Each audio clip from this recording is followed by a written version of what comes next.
A gente tem aqui buscado, aqui dentro da nossa comunidade, dentro daqui da nossa congregação, a gente tem entendido de Deus que é um tempo de buscar o avivamento do Espírito Santo. Amém?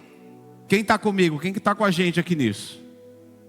Nós estamos no tempo, queridos, de buscar o avivamento do Espírito Santo. É um tempo de receber de Deus. Isso não tem a ver com um plano, com um projeto, nem com um tema, não tem nada a ver com nada disso. Isso é uma direção de Deus para nós. Nós nos enchermos do Espírito Santo. Acontece aquele mover do Espírito, como no Pentecostes, que é uma grande bênção, e nós já vivemos muito disso aqui, e se Deus quiser fazer isso acontecer de novo, nós vamos receber isso com muita alegria, vai ser uma grande bênção. Mas o avivamento que Deus está falando para nós de hoje, não tem muito a ver com esse mover de ajuntamento. O avivamento que Deus tem falado com a gente, se encher do Espírito Santo, tem a ver com a nossa vida com Deus, tem a ver com a transformação da nossa alma, tem a ver com a gente viver o poder de Deus no nosso dia a dia, não só nos ajuntamentos, mas viver o poder de Deus na segunda-feira, amanhã, na terça, na quarta, na quinta e todos os dias da sua vida, e por onde você estiver, você viver o poder de Deus. Amém? O Senhor quer despertar, Ele tem falado sobre isso com a gente, Ele quer despertar o nosso coração, porque a Bíblia diz que nós somos templo do Espírito Santo. Deus não habita mais num prédio, esse ou qualquer outro tipo de prédio, por mais bonito ou por mais simples que seja. Deus não habita em prédios. Eu e você, nós somos o templo do Espírito Santo. Então não faz nenhum sentido, nós, com o Espírito Santo, o Espírito de Jesus, o próprio Espírito dele, habitando aqui dentro de nós, aqui dentro, de você e de mim, e a gente ter uma vida comum, igual a de todo mundo. Uma vida simples, que a gente morre de medo, muita ansiedade, muito problema, enfim. Não faz sentido. Se nós somos templo do Espírito Santo, se o Espírito de Jesus está aqui dentro de nós, morando aqui, não faz sentido a gente não viver o poder de Deus no nosso dia a dia. Amém? E é isso que o Senhor quer falar conosco. Então, a gente está falando bastante esse mês sobre o livro de Atos. Então abre comigo aí a sua Bíblia no livro de Atos, Atos capítulo 16.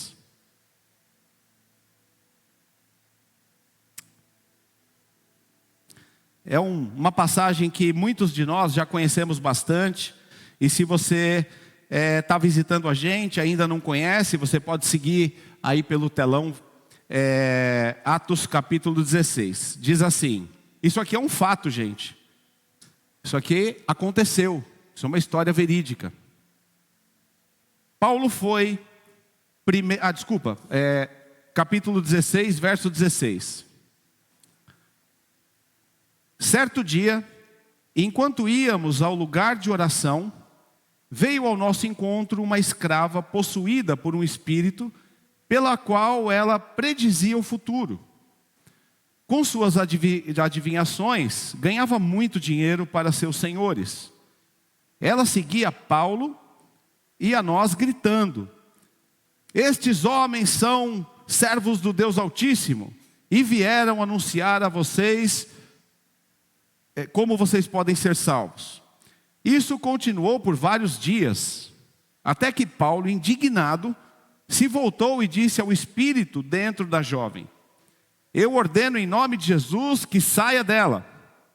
E no mesmo instante, o espírito a deixou. Quando os senhores da escrava viram que suas expectativas de lucro haviam sido frustradas, agarraram Paulo e Silas e os arrastaram à presença das autoridades na praça do mercado. Esses judeus estão tumultuando a cidade, gritaram para os magistrados. Eles ensinam costumes que para nós, romanos, não podemos seguir, pois contrariam nossas leis. Logo uma multidão revoltada se juntou contra Paulo e Silas, e os magistrados ordenaram que os dois fossem despidos e açoitados com varas. Depois de serem severamente açoitados, foram lançados na prisão. O carcereiro recebeu ordens para não deixar escapar, pois por isso os colocou no cárcere interno, prendendo-lhes os pés no tronco. Por volta da meia-noite, Paulo e Silas oravam e cantavam hinos a Deus. E os outros presos ouviam. De repente, houve um forte terremoto, e até os alicerces da prisão foram sacudidos. No mesmo instante, todas as portas se abriram e as correntes de todos os presos se soltaram. Quando o carcereiro acordou, viu as portas da prisão escancaradas, e imaginando que os prisioneiros haviam escapado, puxou a espada para se matar. Paulo, porém, gritou: não se mate, estamos todos aqui. E o carcereiro mandou que trouxessem luz e correu até o cárcere, onde se prostrou, tremendo de medo, diante de Paulo e Silas. Então ele os levou para fora e perguntou: senhores, que devo fazer para ser salvo? E eles responderam: creia no Senhor Jesus, e você e a sua família serão salvos. Então pregaram a palavra do Senhor a ele e toda a sua família. Mesmo sendo tarde da noite, o carcereiro cuidou deles e lavou suas feridas. Em seguida, eles e todos os seus foram batizados. Depois levou-os para sua casa e lhes serviu uma refeição. E ele e toda a sua família se alegraram, porque creram em Jesus. Na prática da vida, nós sabemos que nós temos que ser cheios do Espírito Santo. Quem conhece a palavra sabe disso, tem novidade nenhuma. O problema é que a gente sabe disso, e a gente busca isso, e a gente quer isso. Mas a gente quer isso quando a gente está aqui, nos nossos ajuntamentos, e aí a gente lembra disso, o quanto é importante o Espírito Santo, e o quanto nós precisamos disso. Mas aí na prática da vida a gente vai tentando se resolver e se encontrar através de nós mesmos, das nossas soluções, das nossas decisões e do que a gente segue a vida. E o problema é que quando nós buscamos nos encontrar em nós mesmos, nós nos perdemos. Nós não conseguimos nos encontrar em nós mesmos, porque nós, como seres humanos, pela nossa inteligência, pela nossa capacidade, pela nossa força, nós não conseguimos nos encontrar. A gente pode ter momentos bons de vida, momentos em que está tudo bem, momentos em que a gente consegue conquistar coisas, alcançar objetivos, e que está tudo bem com a saúde, está tudo bem. Então, nesses momentos nós temos a sensação de que nós nos encontramos e que a gente está tudo bem. Mas na verdade, basta acontecer alguma coisa, um vento forte bater, seja na vida financeira, na vida profissional, na saúde, no casamento, qualquer coisa que acontece, qualquer vento forte que sopra, tira o nosso chão, e aquela sensação de que a gente estava no controle de todas as coisas se acaba e a gente se perde. Mas quando a gente busca nos encontrar nele, quando nós nos encontramos em Jesus, aí é diferente, porque aí a gente está firmado na rocha, firmado nas orientações do Criador, não nas orientações da sociedade. A gente está firmado no que a Bíblia diz que é a rocha, que é a palavra de Deus. Então pode vir tempestade, pode vir chuva, pode vir enchente, pode vir qualquer coisa, que nós permanecemos sólidos, porque nós não estamos firmados em nós mesmos, na nossa força, no que nós podemos fazer, mas estamos firmados na palavra de Deus e no Espírito Santo. Mas a gente insiste, a gente cria esperança de que nós alcançaremos, vai chegar o momento em que tudo isso que está acontecendo na minha vida vai passar, e eu vou viver dias de paz. Eu não vejo a hora de conseguir resolver aquele problema, ou aquele outro, de encontrar o caminho, se essa porta abrir, se esse negócio der certo, enfim, se eu conseguir sair dessa situação, tudo vai ficar bem, e eu vou poder ficar em paz e tranquilo, e vou ter dias de paz. E esses dias, nós sabemos que eles não chegam nunca. E por que não vão chegar mesmo? Porque Jesus disse que no mundo, esse mundo, nós teríamos aflições, teríamos problemas no dia a dia. O grande lance é que ele falou: eu vou estar com vocês em todos eles. Então, o que nos deixa sólidos, o que nos deixa firmados, e o que nos deixa encontrados, o que nos deixa resolvidos, não é ausência de problema. O que nos deixa firmados é nós estarmos encontrados no Criador, na fonte, na essência de onde nós viemos. Sem o Espírito Santo, queridos, viver sem ser cheio do Espírito Santo, principalmente para quem conhece a palavra e começa a viver da palavra de Deus, viver sem estar cheio do Espírito Santo é estranho. Eu até disse isso algumas semanas nessa jornada do livro de Atos que a gente está seguindo. Uma vida sem o Espírito Santo é uma vida chata. Se a gente parar para pensar, é que a gente fica tão ocupado com as coisas do dia a dia, a gente não percebe, a gente se acostuma com isso. A gente acostuma a viver assim. Mas se você parar para entender como é uma vida cheia do Espírito Santo, a nossa vida se torna chata, sem graça, é uma vida monótona, é mecânica, é sem vida. Não tem graça. Porque nossas perspectivas são estranhas, a gente busca viver tudo centralizado em nós mesmos, nos nossos sonhos, nos nossos desejos, nas estruturas e nas coisas que nós criamos ao longo do tempo, e essas coisas, pela nossa inconstância, todos nós somos inconstantes, então pela nossa inconstância, essas coisas, elas perdem a graça. Eu creio que todos nós aqui já percebemos isso.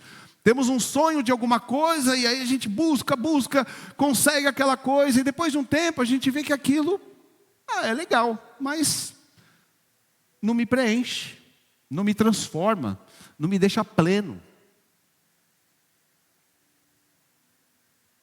Nós precisamos entender, queridos, que há dentro de nós um espaço no nosso espírito que só é preenchido pelo Espírito Santo. O Criador criou cada um de nós e, por algum motivo, Ele deu o livre-arbítrio para a gente escolher a vida que a gente quer e seguir. Nós podemos fazer isso. O próprio Deus deu para cada um de nós autoridade e poder de decisão. E nós podemos, Deus deu isso, temos autoridade para decidir sobre as nossas vidas. E a gente decide o que quer. Mas tem um lugar aqui dentro, e esse lugar é o que promove esse vazio que nós sentimos, essa insatisfação com as coisas, essa instabilidade que nós temos. E essa situação só é mudada, só é alterada quando nós somos cheios do Espírito Santo, quando nós somos cheios do Criador. É a criatura se enchendo do Criador, é a criatura se encontrando no Criador. Isso faz uma diferença tremenda.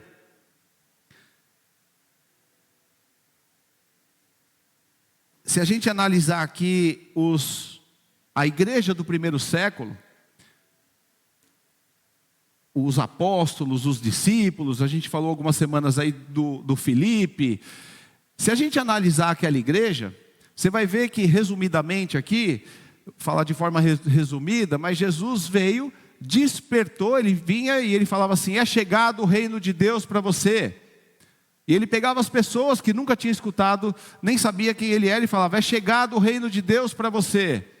E essas pessoas começaram a seguir, se tornaram ali os apóstolos, e Jesus cuidou deles, ensinou para eles esse caminho, ensinou como funciona esse reino para eles, e eles começaram a seguir.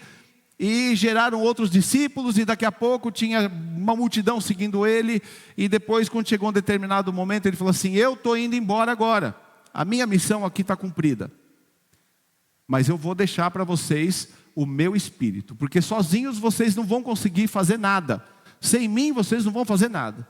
Então eu vou voltar para o meu Pai, eu vou voltar para o trono, à direita do meu Pai, mas eu vou deixar para vocês conseguirem suportar aqui o meu Espírito vai estar aqui com vocês. E mesmo assim, queridos, a gente insiste em seguir a nossa vida apenas com uma religião que nos agrada, apenas seja ela evangélica, seja espírita, católica, seja ela qual for, não importa, mas a gente tenta seguir a vida com uma religião, sem a essência do Espírito Santo. O próprio Jesus falou assim, olha, você vê que Jesus ele fala assim: quando vocês forem sair para fazer as missões, pregar o Evangelho, não se preocupem com nada, não precisa se preocupar com nada. O Espírito Santo está com vocês, ele vai preparar tudo. Não precisa ficar preocupado com o que você vai comer, no caminho, nada. Não se preocupa, tudo vai ser preparado. Se preocupa com uma coisa: não saia, não dê um passo, enquanto vocês não forem cheios do Espírito Santo. Esperem, fiquem aí. E os discípulos ficaram, os apóstolos ficaram, até que aconteceu no capítulo 2 de Atos, veio o dia do Pentecostes, quando eles foram cheios do Espírito Santo. Aí eles podiam ir. E às vezes nós tentamos seguir e fazer e seguir uma vida com Deus sem estar cheio do Espírito Santo. É uma coisa que não faz sentido. O poder de Deus se manifestava, como nós lemos aqui, onde eles estivessem. Onde eles estivessem. Sabe o que precisava para acontecer um milagre como esse que nós lemos, que a gente vai entender um pouquinho mais? Como os outros milagres da Bíblia toda, e do livro de Atos, que concentra vários deles. Sabe o que precisava? Não precisava ter um ajuntamento, não precisava ter um culto, não precisava ter nada.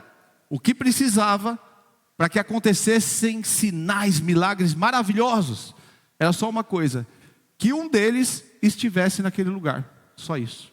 Só precisava que eles estivessem lá. Se eles estivessem lá, acontecia o milagre, porque eles estavam cheios de Deus. Você já parou para pensar a manifestação do poder de Deus no seu dia a dia? Por onde você passar, seja onde for. Já imaginou? Quem está visitando a gente aqui pela primeira vez, já imaginou dentro do seu contexto de vida, lá na sua casa, na faculdade, na escola, no trabalho, onde for. Você está lá e de repente alguém se machuca, sei lá, quebrou a perna, e você fala: não, pera, imagina, não, calma, vem cá. Aí você coloca a mão e na hora, imediatamente, o osso volta para o lugar, o osso já cicatriza e a pessoa levanta e começa a andar normal. Já imaginou? Deus usando você por uma pessoa que está sofrendo, passando por um problema de ansiedade, triste, ou com os problemas que nós vemos aí no nosso meio, os que nós temos, os dos outros, e você, Deus usar, para pensar nisso, Deus, o próprio Deus, usando você para abençoar e transformar uma vida. Gente, isso não tem preço, isso não tem nada igual nessa vida, não tem conquista, não tem nada nessa vida que se compare a você ser usado pelo poder de Deus para abençoar pessoas. Essa é a nossa essência. E aí vem o primeiro ponto aqui que eu queria destacar aqui. Deus se manifesta no seu dia a dia, na sua rotina.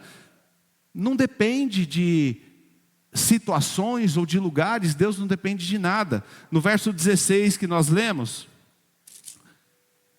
Paulo foi...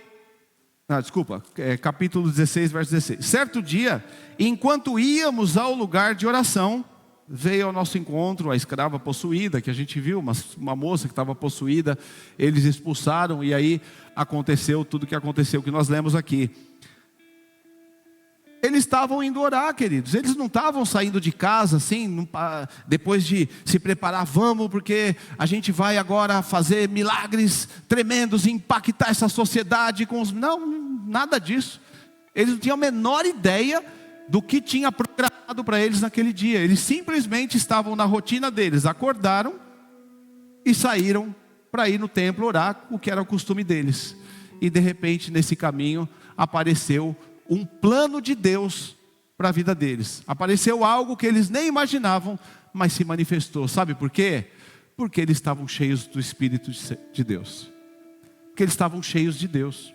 Eles poderiam, aquela mulher reclamando, falando, andando atrás deles e declarando-se coisas sobre eles que nem era mentira, na verdade era até verdade o que ela estava falando, mas poderiam ter brigado com ela, mandado ela ficar quieta, para de me seguir, você está me incomodando, chama a polícia, sei lá, podia fazer qualquer coisa.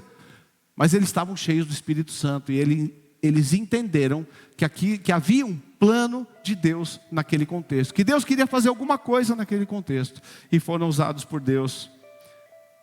O poder de Deus, querido, se manifesta na sua vida se você quiser. Se você usar o seu livre-arbítrio para buscar a presença de Deus e ser cheio do Espírito Santo, isso está à disposição de todos nós.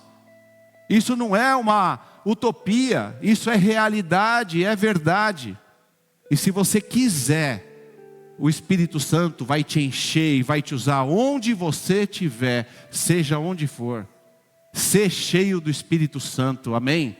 Seja cheio do Espírito Santo. Uma segunda situação que me chama a atenção aqui, que para mim é tremendo e que confronta a nossa forma de entender a vida, é a soberania de Deus sobre os servos, sobre os filhos, sobre nós.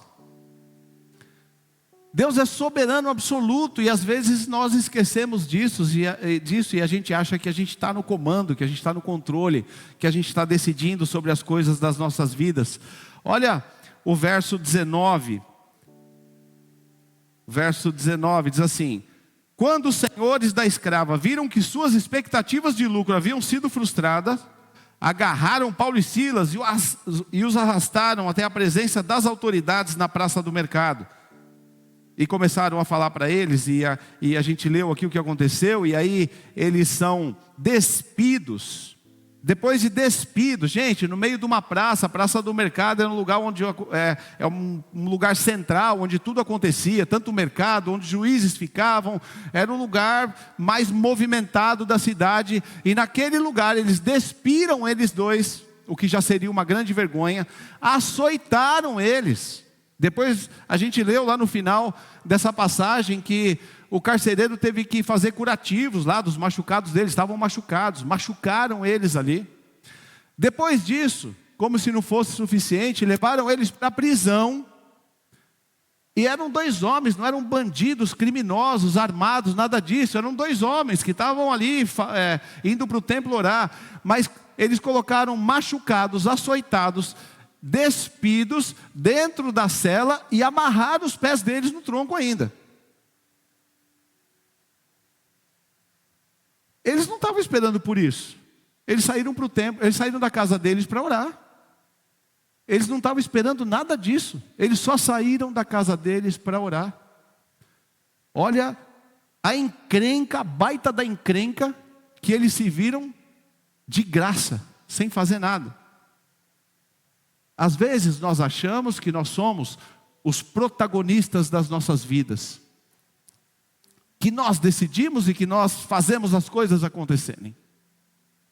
E nós esquecemos que nós somos criatura do Criador. A soberania de Deus, queridos. Nós somos coadjuvantes da nossa história. Nós temos livre-arbítrio e nós decidimos coisas, e a gente pode atrapalhar muito ou colaborar muito com tudo isso, mas nós somos coadjuvantes da soberania e do poder de Deus sobre nós. Esses homens não tinham nem ideia do porquê estava acontecendo tudo isso. Qual é meu pecado? Eu só saí de casa para ir orar. Eu estava indo orar, meu Deus do céu. Eu sou bonzinho, estava tudo bem. Por que aconteceu isso? Nós não entendemos, queridos, que nós estamos a serviço do plano de Deus. A partir do momento que nós recebemos a Cristo como Rei das nossas vidas e como Senhor das nossas vidas, então nós entregamos para Ele o trono do reino, do comando da nossa vida. E quando nós entregamos para Ele, isso não é só um ato religioso ou qualquer coisa nesse sentido. Se nós entregamos, a gente pode até fazer isso de uma forma religiosa, costumeira: Senhor, eu entrego a Ti minha vida, eu me rendo a Ti, faz o Teu querer, faz a Tua vontade. Essas coisas todas que a gente fala, a gente pode até falar por causa de um movimento de emoção ou de um costume, pode até ser, mas Ele recebe isso. Deus está recebendo isso. Ele assume o comando, Ele assume o controle da tua vida. A partir do momento que Ele assumiu o controle da tua vida, agora você está a serviço do plano de Deus. Você está alistado no exército de Cristo. Ele conduz a tua vida. Nada vai te faltar. Você está guardado à sombra do Onipotente. Você está no esconderijo do Altíssimo. Ele te guarda, te protege, te conduz, mas você está a serviço do plano de Deus. Esses homens estavam a serviço do plano de Deus, alistados no exército de Deus, saíram com todo bom coração para orar e se viram metidos numa baita de uma encrenca que eles não fizeram nada para estar. Ficaram despidos, foram açoitados, foram presos e estavam lá. E aí, no meio daquela injustiça toda, no meio daquela... Eu fico imaginando se fosse um de nós ali, o quanto a gente ia reclamar. Já imaginou?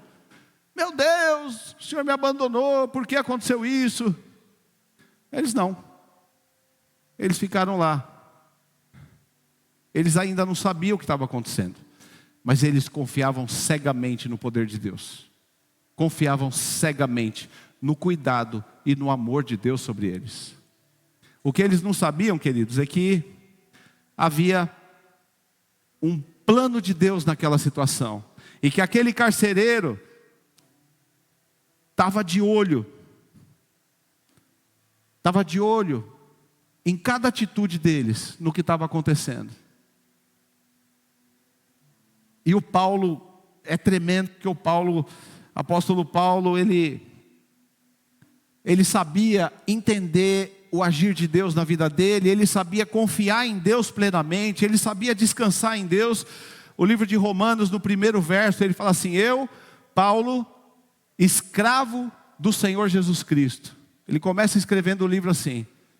Então não importa o que acontece na minha vida, eu tenho um rei que cuida de mim e me conduz pelos caminhos dele.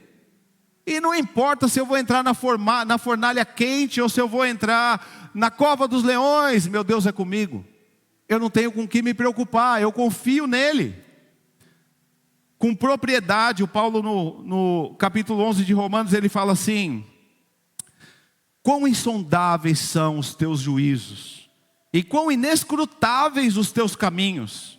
Quem, pois, conheceu a mente do Senhor, ou quem foi o teu conselheiro? Quem somos nós, queridos? Talvez você está passando algum momento da tua vida muito difícil, talvez não, mas seja lá o que for que está acontecendo na tua vida, dificuldades, problemas, situações, encrencas que você não se inscreveu para participar, mas caiu, você está lá dentro e se vê ali. Não se assuste, meu irmão. Apenas tenta enxergar qual é o plano de Deus em tudo isso. Porque Deus está nessas coisas. Você não está sozinho.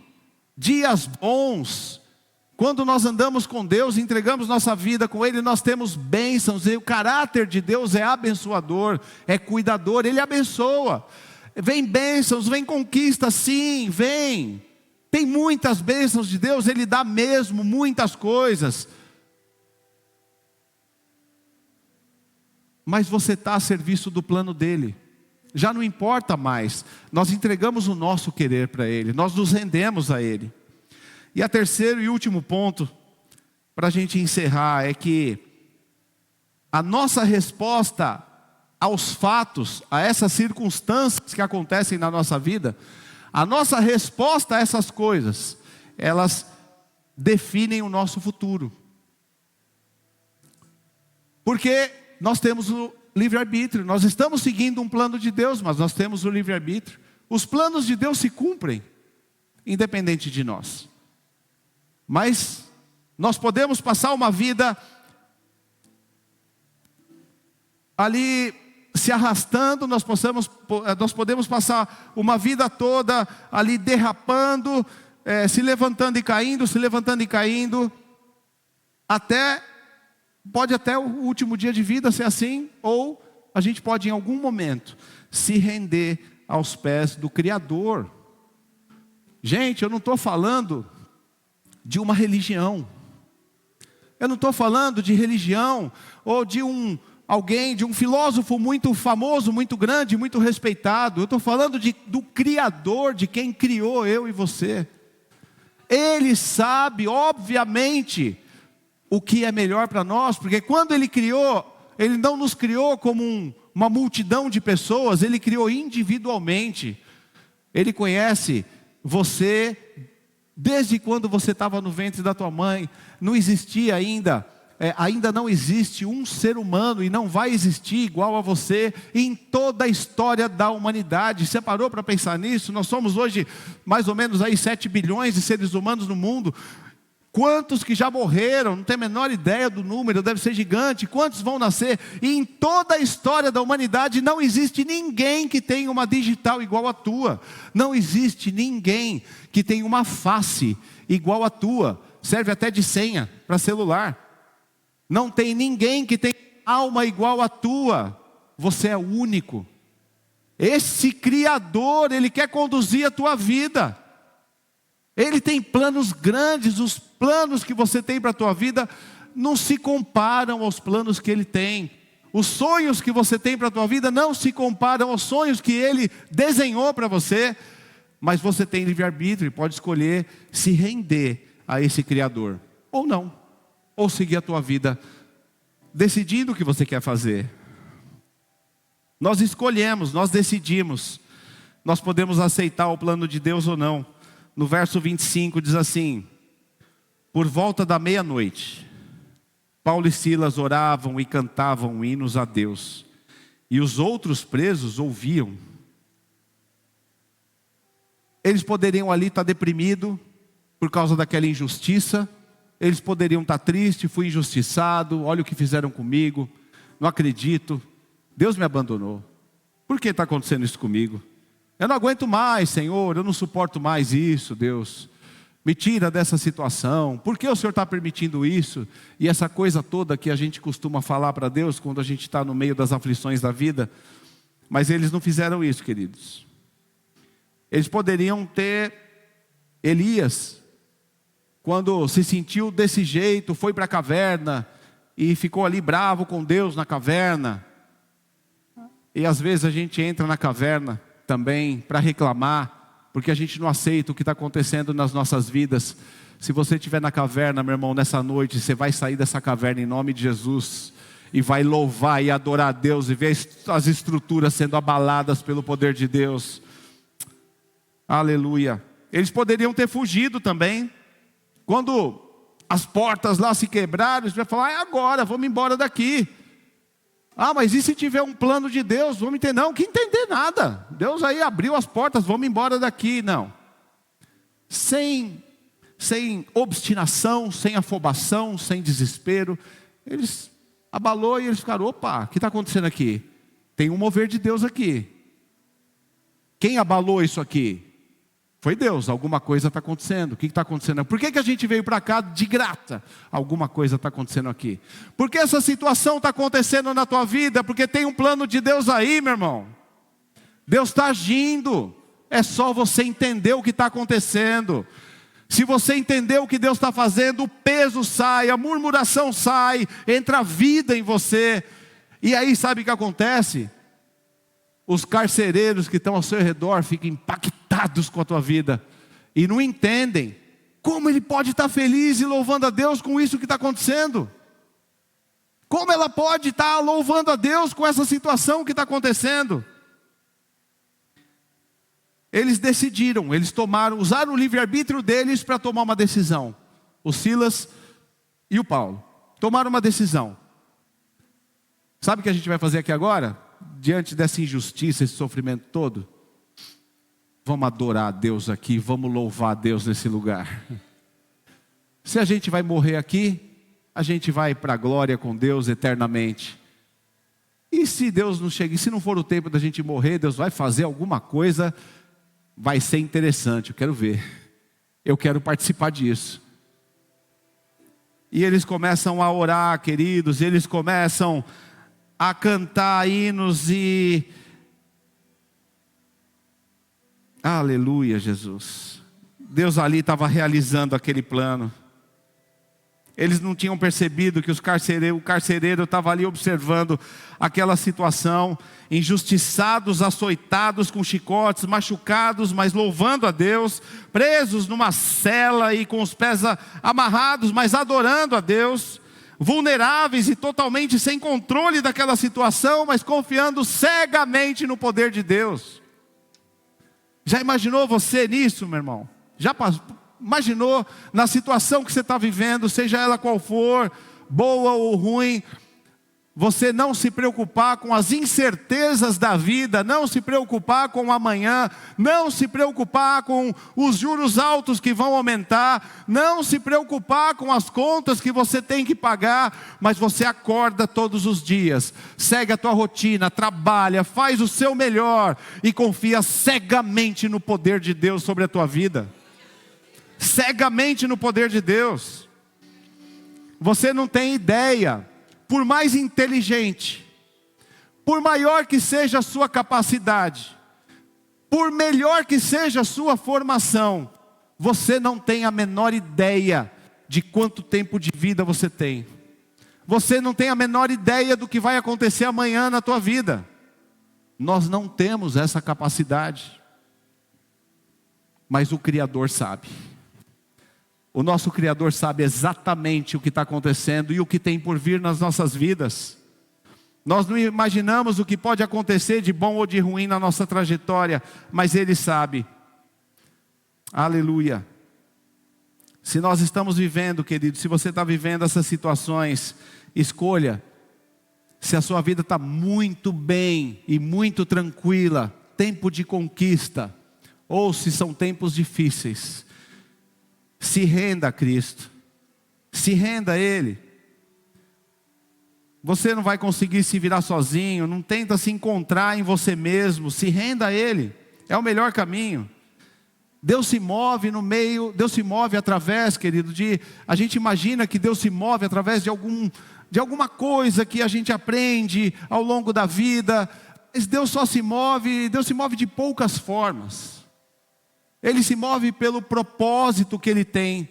Ele se move pela palavra dEle. Ele se move pelo plano que Ele tem para a sua vida. E Ele se move pelas promessas dEle. São as formas que fazem Deus se mover. Deus não se move muito pelos nossos gritos de desespero. Porque geralmente os nossos gritos de desespero é porque a gente está passando pelos processos da vida para crescimento e edificação.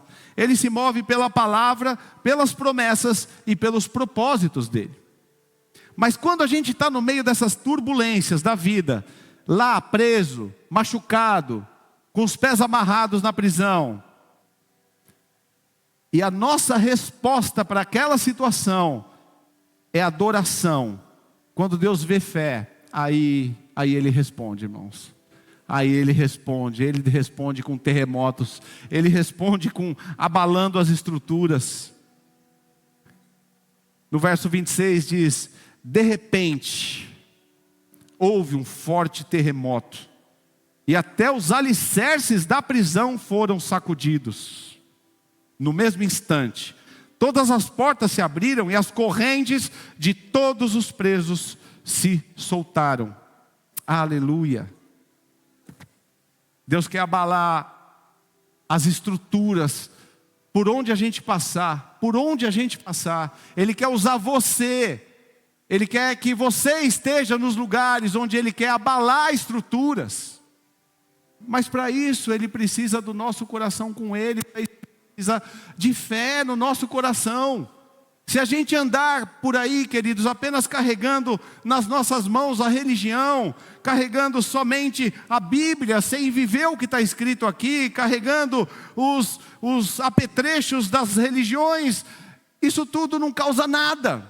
Deixar nossa Bíblia em casa aberta no Salmo 91, só está estragando ela, só está empoeirando, não serve para nada. É inútil. Deixar a Bíblia em cima do painel do carro não resolve nada.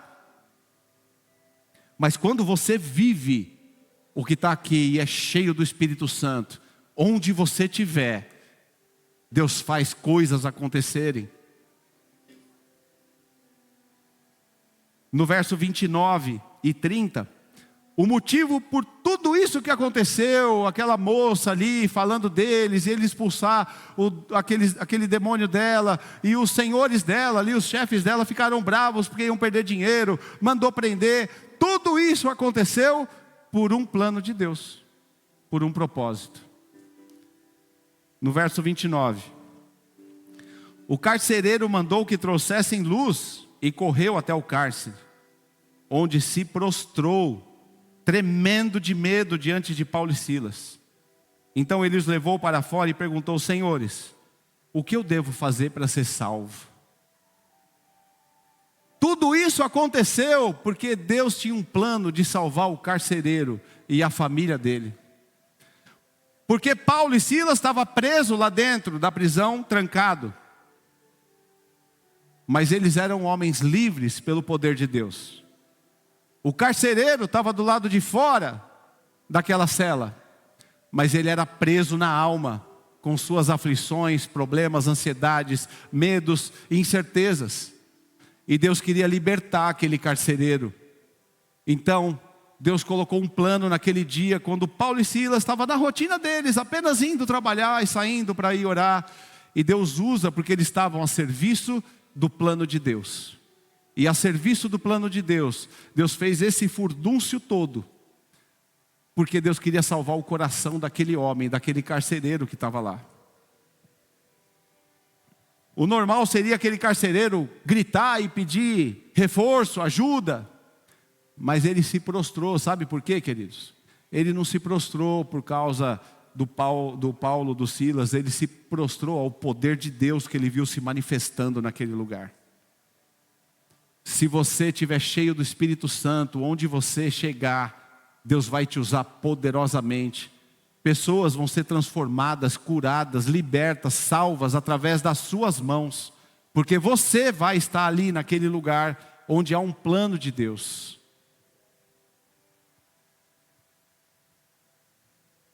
Crê no Senhor Jesus e será salvo tu e a tua casa. Aquele carcereiro estava preso, queridos. A família dele, depois a gente vê no final da história que aquele carcereiro leva o Paulo e o Silas até a casa dele. E lá todos, a família inteira se batiza. Você já parou para pensar quantas vezes Deus quer usar você para causar um impacto desse numa família inteira, na vida de alguém?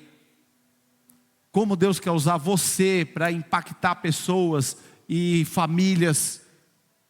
A gente fica esperando acontecer coisas, e a gente espera talvez que os anjos vão fazer, mas Deus está contando, os anjos eles operam para realizar os planos de Deus, mas tudo isso depende de você e de mim, depende de nós.